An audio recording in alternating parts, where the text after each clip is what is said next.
Здравствуйте, в эфире нашего телеканала новости, в студии Василий Раченко и главное к этому часу.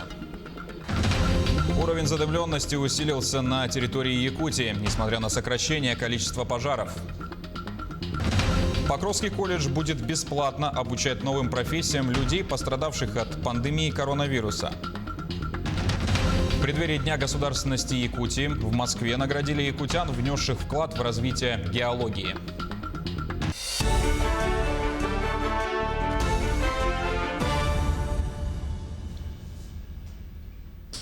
По данным авиалесоохраны, на территории Якутии действует 21 природный пожар. Общая площадь, пройденная огнем, 735, а активного горения менее 1,5 гектаров.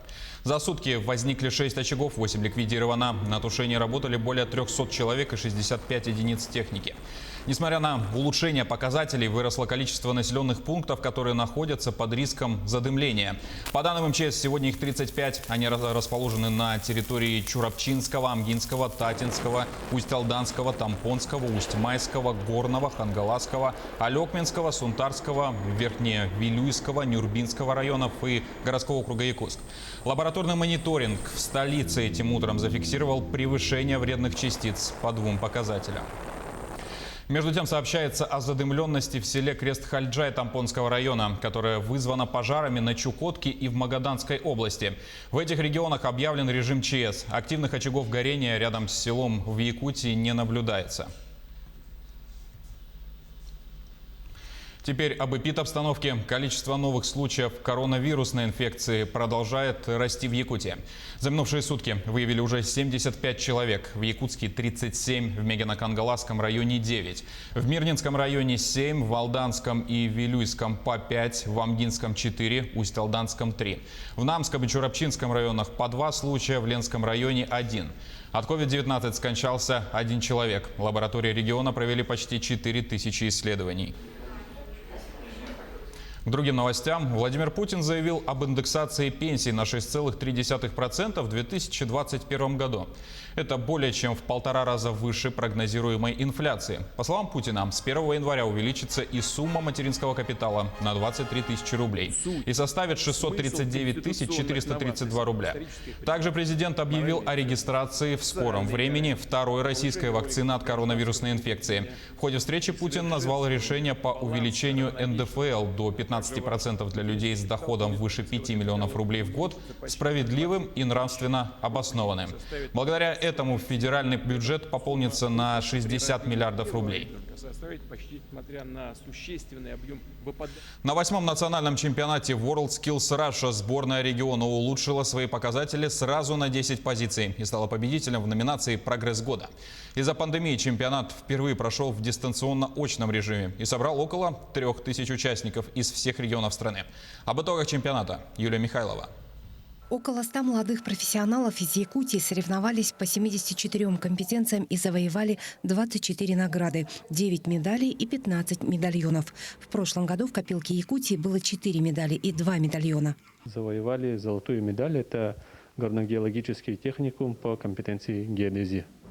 Это молодые ребята, они уже выпускники этого колледжа. И это показывает, что лучших геодезистов в России готовит Республика Саха-Якутия. Также Якутский промышленный техникум показал очень неплохие результаты. Там у нас есть ювелиры, там серебряная медаль, это молодой профессионал и юниор, и огранка ювелирных ставок, это тоже бронзовая медаль. 3D-моделирование для компьютерных игр, там тоже выиграли серебряную медаль.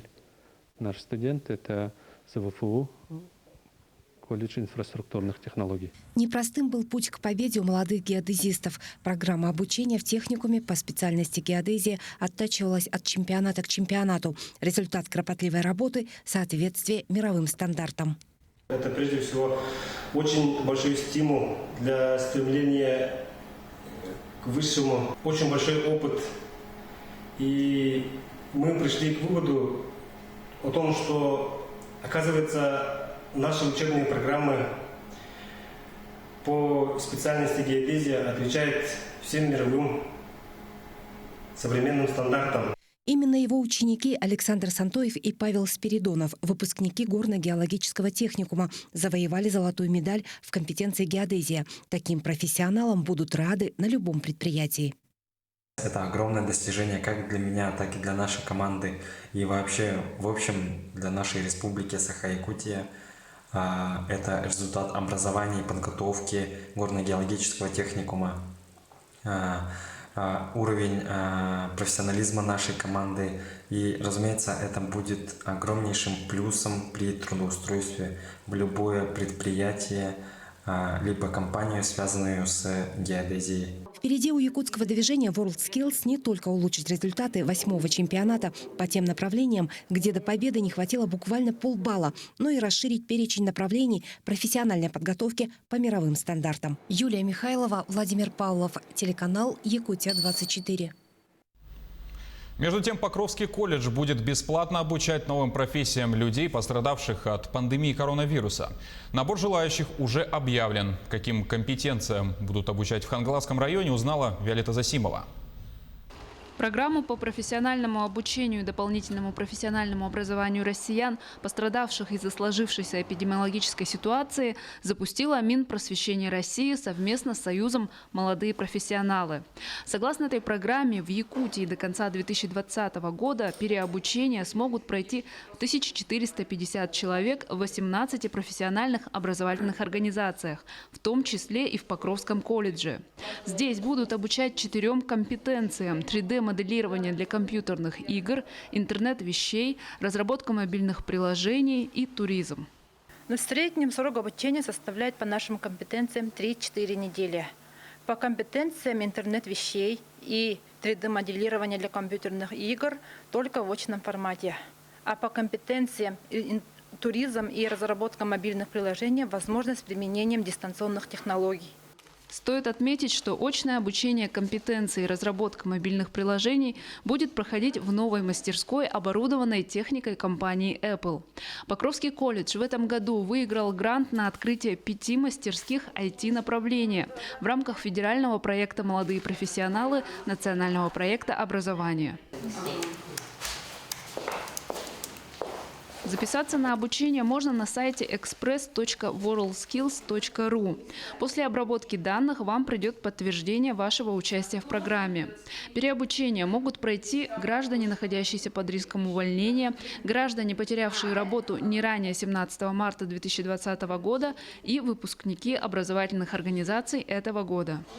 Обучение могут проходить не только жители Хангаласского улуса, а также из других районов Республики Саха-Якутия.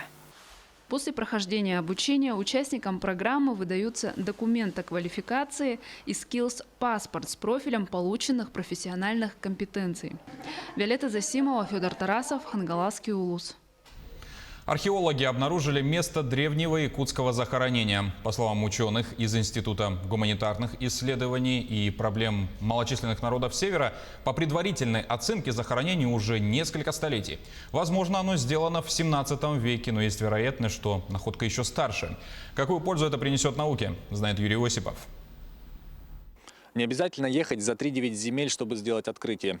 Так, место, где нашли древнее захоронение, находится буквально в 15 километрах от города Якутска. Здесь группа археологов проводит раскопки и собирает материалы для исследований. По предварительной оценке находки более 3 столетий, то есть захоронение было сделано в 17 веке. Но есть вероятность, что находка может быть даже старше. Исходя из внешних признаков, можно сделать вывод, что останки принадлежат мужчине. В составе сопроводительного инвентаря обнаружены украшения, в частности гривна металлическая, серьга одна и шейные украшения крестообразные. Ну, то есть, если говорить вообще об украшениях мужских погребениях, такое встречается достаточно редко. На моей памяти их всего несколько штук, и то это раскопки прошлых лет. Археологи работают здесь уже 3-ю неделю. Сейчас идет процесс расчистки внутреннего пространства гроба. Работа очень кропотливая и занимает много времени. В этом захоронении вы видите, что особенности древесина в очень плохом состоянии. И тут требуется осторожность, поэтому. Ну а в целом можно охарактеризовать как удовлетворительное. Ну и кость тоже вот не очень хорошей сохранности. Но вот металлические предметы, особенно железо, они полностью практически разрушены. Но предметы из цветного металла, они очень даже в хорошем состоянии. Впереди еще много работы. Перед учеными стоит задача бережно извлечь находку и уже в лабораторных условиях все тщательно изучить, чтобы в результате получить более точные данные. Юрий Осипов, Семен Семенов, Якутск. В преддверии Дня государственности республики в Москве состоялось торжественное награждение якутян, которые внесли большой вклад в развитие геологии, научной деятельности и госслужбы региона. Знак отличника получил Юрий Кравцов. Госпремию в области материального производства профессор, ученый Василий Семенов. Сейчас он разрабатывает и внедряет мобильную мусоросжигательную установку. Награда за заслуги в области геологии также нашла своего обладателя. Указом президента страны бывший начальник Вилюйской геолого-разведочной экспедиции «Алросы» Владимир Фомин получил звание заслуженного геолога России. Под его руководством велись поисковые и разведочные работы в Западной Якутии. А когда вот человек будет жить? Несколько лет занимаемся разработкой, созданием мобильной мусоросжигательной установки, которая крайне необходима в деревнях. Через год, я думаю, уже можно будет возить. Ну, а так, в принципе, первые образцы уже они есть, они жатай уже опробованы. Такая награда мне нашла, поэтому я весьма польщен.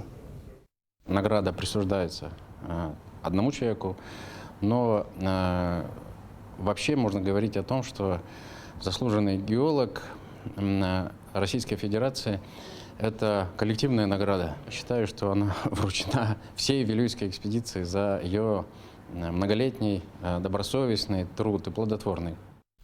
Всемирная метеорологическая организация лишила Якутию рекорда по самой низкой материковой температуре. На первое место она поставила температуру минус 69,6 градусов по Цельсию, зарегистрированную на автоматической метеорологической станции в Гренландии в 1991 году. Новый рекорд был обнаружен при обращении к архивам. Таким образом, указанная температура в Гренландии превосходит значение минус 67,8 градуса, зарегистрированное на российской станции Верхоянск в 1892 и Аймикон в 1933 годах.